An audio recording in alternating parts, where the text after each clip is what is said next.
Hello mga kababayan, welcome to my channel. Welcome to Laruan ni Obi-Wan. So the figure that we have for review is DC Universe Classics by Mattel. This is the world's greatest superheroes, Superman. So this action figure was released in 2009. So let's do a quick 360 of this mint in box action figure. So it's worth a look at the packaging material. So since this is something that came from 2009, it's not just nice to marvel at how action figures were packaged then. So let's compare this with a newly released McFarlane action figure. So this is DC Multiverse by McFarlane Toys. This is Superboy Prime. So let's compare it with the DC Universe Classics by Mattel Superman action figure. So that is the front of both boxes. So let's take a look at the back of the packaging for both figures. Okay, so let's compare the back of the packaging for both action figures. So for Superboy Prime, we have an image of the figure, an action shot. And for DC Universe Classics by Mattel, we also have an action shot of the figure, the associated figures with the one that you purchased. We also have the associated figures with the one that you purchased.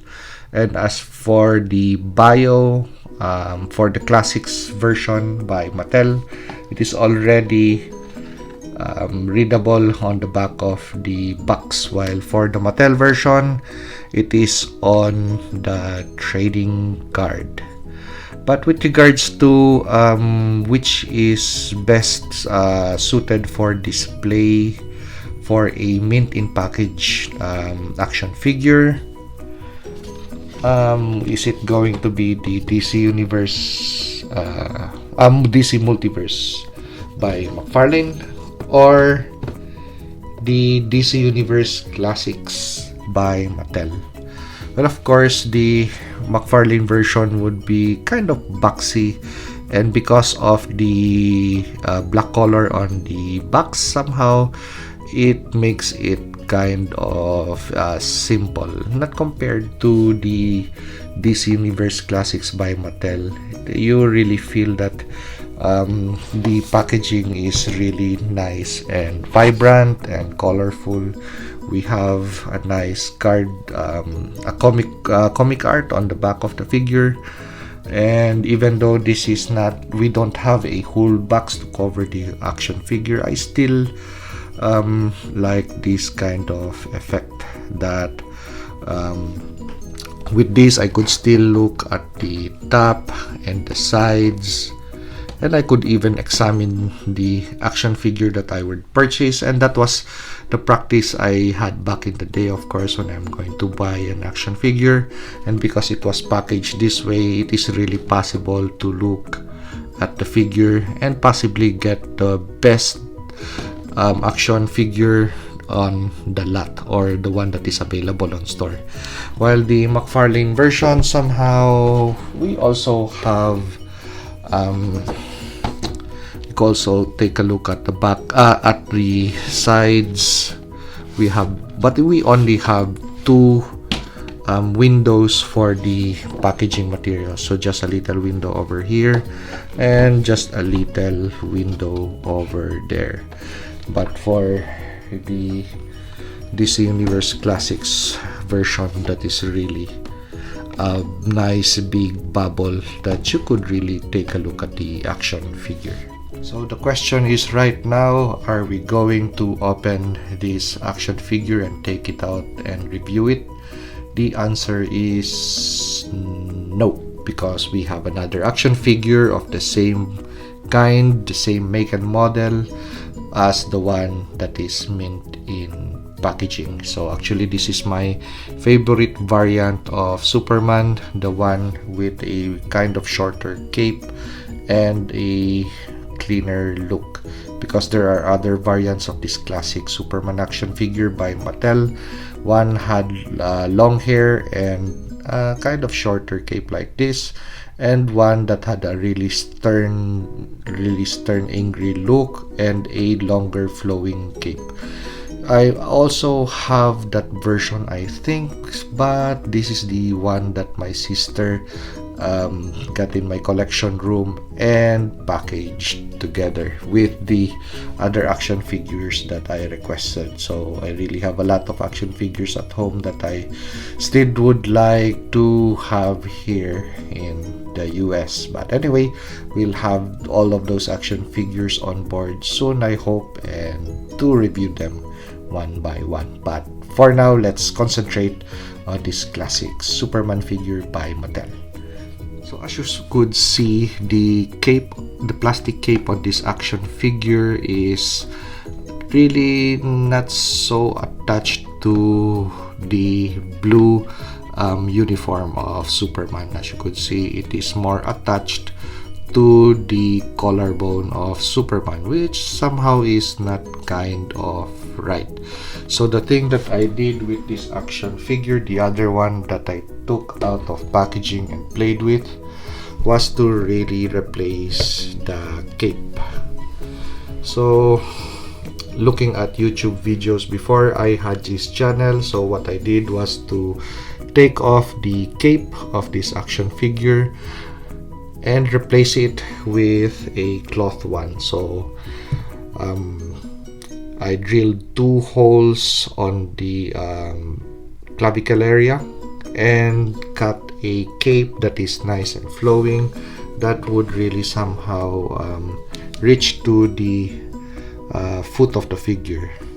And I would have wanted a wired cape, but somehow I changed my mind. Instead of a wired cape to add a wiring on this one, I just wanted something that would flow nicely on the back of the figure, and at the same time something that I don't have a problem of wires breaking or poking out of the cloth material. So something just nice and simple, and it really, the coverage of the cape is reaching the blue uniform. So this is already an old figure, so as you could see, I really played with this one. So we have chips on the S of the chest. We also had chips on the boots, which I remedied by just simply painting off with the same color. Just a simple retouch on the boots area, because of course this is a figure that you play with it and then you once again put it on the stand, and somehow it would fall from the stand and would have dents and dings on the action figure.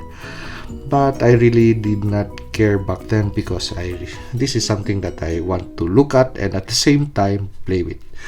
Okay, so for the cape, I did not go for the wired variety, because I just wanted something that would flow more naturally, just like this. So instead of having to arrange wires, I just wanted a cloth material that I could just pull or tug, and the material would flow nicely on the shoulders or the arms of the figure, just that way, for some kind of dramatic pose if you want something of that kind, or possibly more covering, just like that.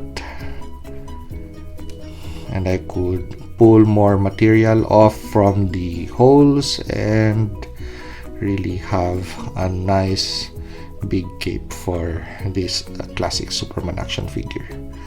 So as for articulation points, we have really nice articulation points on the head, nice looking upward motion, looking downward motion, sideways, even nice kind of head tilts side by side. For the arms, we can rotate those arms, raise them to the side. We have bicep cut for rotation of that bicep. Of course, Mattel older version figure, single point of articulation on the elbow, which is pinned. We only have a rotation for the hand area. But since this is an action figure that I really played with, so I think this is the no, so this is the hand that is okay.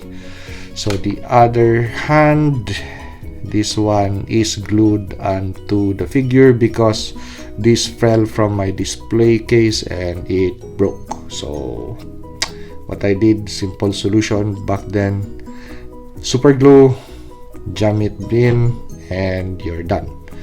But do I need that articulation point for this action figure? I really don't need it, so I just wanted that fist in that direction or pose on the hand. So as for the torso area, we have rotation on the waist, we have bend on the waistline, we also have really nice forward bends or backward bends. And for the leg area, just like the Flash figure which I reviewed, we have this hinge type to raise the leg sidewards. We have this kind of angle for raising the leg, so not so high. For the back, so not so high, just adequate, just enough. We have a thigh cut for rotation. We have single point of articulation for the knee. We have a single point of articulation for the foot. We don't have a rocker function for this. So for a figure that was released in 2009, I somehow appreciate the quality of plastic material that was used for these action figures. So something that I really played with, just like that Flash action figure.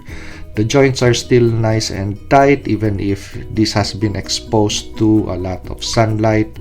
No discoloration on this, but we have really discoloration on the Flash action figure which I reviewed because that is really close to a window, while this figure was kind of course he's the Superman, so he's displayed in the center of the shelf with a nice flowing cape.